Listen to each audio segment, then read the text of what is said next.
ally person as anyone. It's not that Black people don't see this as a problem. We know it's a problem. We know it's an issue. We're just tired. We told you.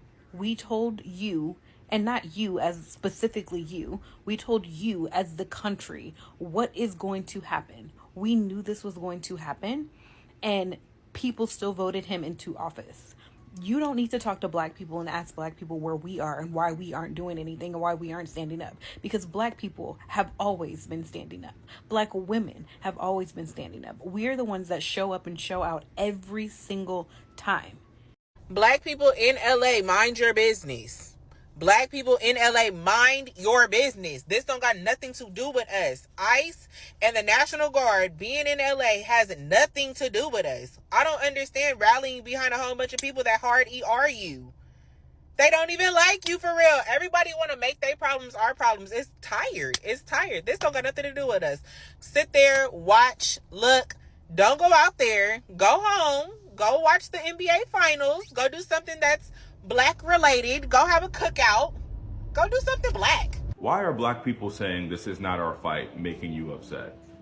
I've seen video after video from Latino creators or Latino people coming online pleading to Black people to put our bodies at the forefront of this fight against illegal ICE raids, against deportation, against roundups, against undocumented people being rounded up and families being disjointed.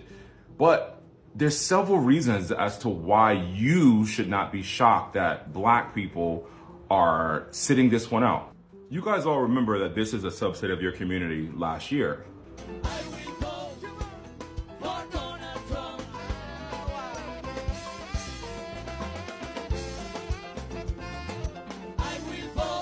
And now that this administration has decided to deploy 700 Marines in Southern California in response to the LA protests, if you are Black and brown and you've been outside, you've been in those protests, I think that now is the time to get back inside.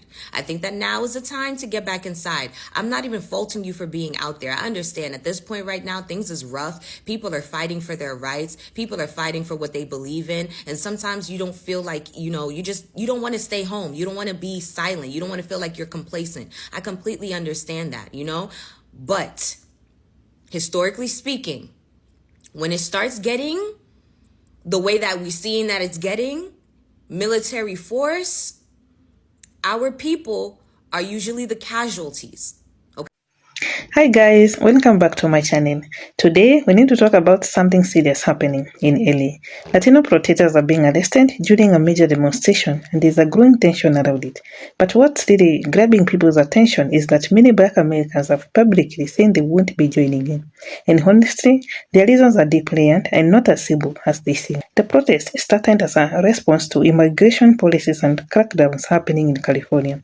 A lot of Latino families are protesting for their rights against deportations, visa issues, and police overreach. In LA, a city with a huge Latino population, these kinds of protests are not new.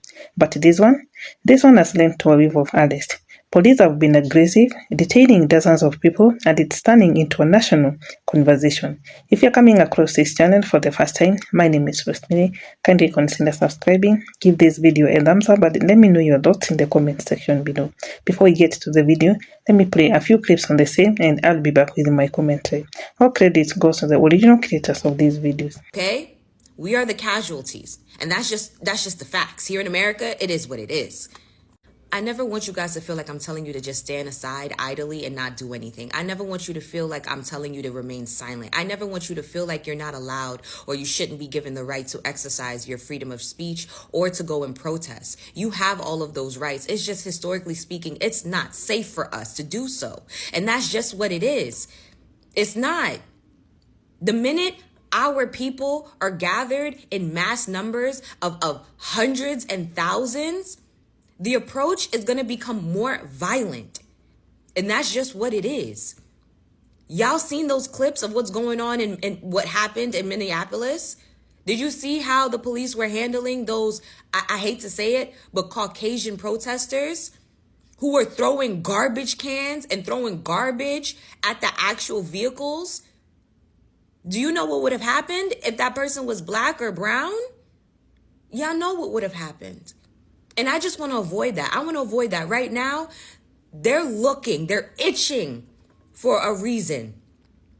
Okay? And if they just deployed 700 Marines for this protest, if black people start showing up and showing out the way that we do, understand martial law is literally right there. Is right there. Him signing that order for martial law is going to happen in less than 24 hours. Please, just think strategically. Think strategically. Okay? Thank you. We're also aware that across the board, overwhelmingly black people voted in favor of the candidate that had black interests, Latino interests, Asian interests at heart. Where if you look at the sentiments of what that vote represents, half of your community voted for this. Half of your community said F you to black people. Half of your community said, we don't care about you. Half of your community said you wanted to be white aligning and white adjacent. And now you're being reminded of the fact that you're not. We have to have the ability to hold multiple truths when we speak to each other as communities. The truth is that Latinos are not in a monolith. It's just an all-encompassing umbrella that they put you under. And that, yes, majority of the people that voted for Donald Trump and were doing that were Cuban and were other people in different parts of the country, and undocumented people in Mexico, in California are being impacted by that. That is true. But what's also true is that there is a history of black people fighting and being at the forefront of civil rights in this country since the inception of civil rights in this country. And it's always been pushback and non-solidarity from multiple communities who are voting and always going against black people. So this particular time when black women especially really came out in droves and really fought forward with our votes, and you guys didn't do it, your community didn't do it. It's like, why would I fight now? Why would I fight now?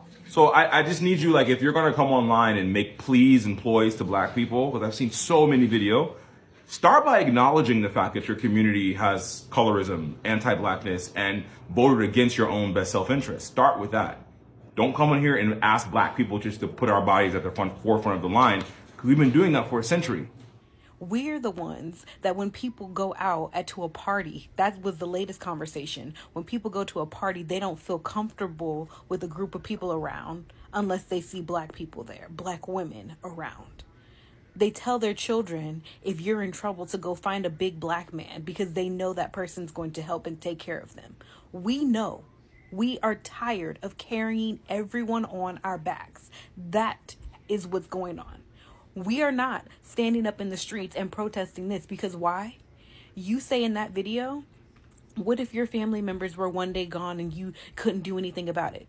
It happens to us on a daily basis. On a daily basis, our family members are getting slaughtered by police for nothing. Because of a black man getting killed by police, the largest Black Lives Matter movement in history around the world occurred because of black people.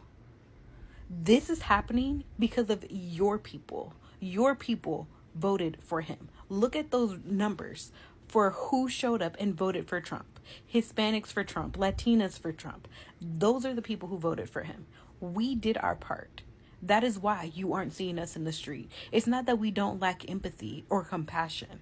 It's that we are tired. We have been there, done that. You also talk about how you are being hunted down and treated like animals. Let's not forget the pan-Atlantic slave trade that happened with black people. And once we were released from slavery, we were then used as experimentation for medical advancements. We were treated like treated inhumane. We were treated like animals. That is why we are tired. And the generation of the people we have right now, like me talking, is because we are not our ancestors. We are not going to be repeating the exact same things that happened to us and allowing for you all to sit here and run us over. So I'm sitting here watching about the ICE raids, right? And let me say this. If you are an African American, this is for you. Don't get in that. The strategy is beginning with different ethnicities, okay? But what they want us to do is they want us to jump in because they want a reason to put our butts in jail. Be careful about, you're supposed to help your brother. Yes, you are. Pray. Do not get out there in those streets acting like you the next, what they call a martyr, because you will be. Stay in the house. And what is upsetting a lot of folks is how harsh the police response has been. People are being dragged off the streets, some arrested just for chanting or holding signs. Videos online show people getting tackled and handcuffed. Many are asking, where is the protection of peaceful protest? Why are these protests treated like crimes when others are not? But what really shocked people is that Black Americans, who have often been on the front line of protest movement, are choosing not to get involved in this one. On social media, there are messages like, "We want you all," or "This is not our fight." Some even said, "You all didn't support us during the BLM, so don't expect us now." And that's a real statement. It's not about hate, it's about history, about being used and being blamed. Some are calling this another movement in the so-called FAFO system. Measure out and find out. During BLM, many Black people marched, protested, got arrested, and even lost jobs or lives standing up for justice. But many Latino communities, especially those who voted for DT, stayed silent during Black movement, didn't show that same support. Now that the tables have turned, many Black Americans are saying, we are done being everyone's backup. And that did not come out of nowhere. Historically, Black Americans have always stood at the front line of civil rights fights, not just for themselves, but for others too. They have demanded justice for all marginalized people, but over the years, they have watched as others benefited from those sacrifices, then disappeared when it was time to return the favor. Some even voted for politicians who hurt the Black communities. That builds resentment, and now we are seeing the result of that long history of one-sided solidarity. Let's be clear, this is not about Black people hating Latinos. It's about communities making decisions based on how they have been treated. You can't ignore someone's struggles and then expect them to risk their lives when it's your turn. That's not how community works. That's not how alliances are built. That's not how solidarity works. Solidarity is a two-way street, and for a long time, Black Americans have been driving down on a one-way road alone. Online, some Black critics are making it clear. They are not celebrating the arrest, they are not happy to see people suffer, but they are firm in their stance. This time, they are sitting it out. One post said, "We are not your shields anymore." Another one said, "If you all didn't believe us when we said the system was broken, don't ask us to fix it now." These are not cruel statements, these are boundaries, and honestly, they are overdue.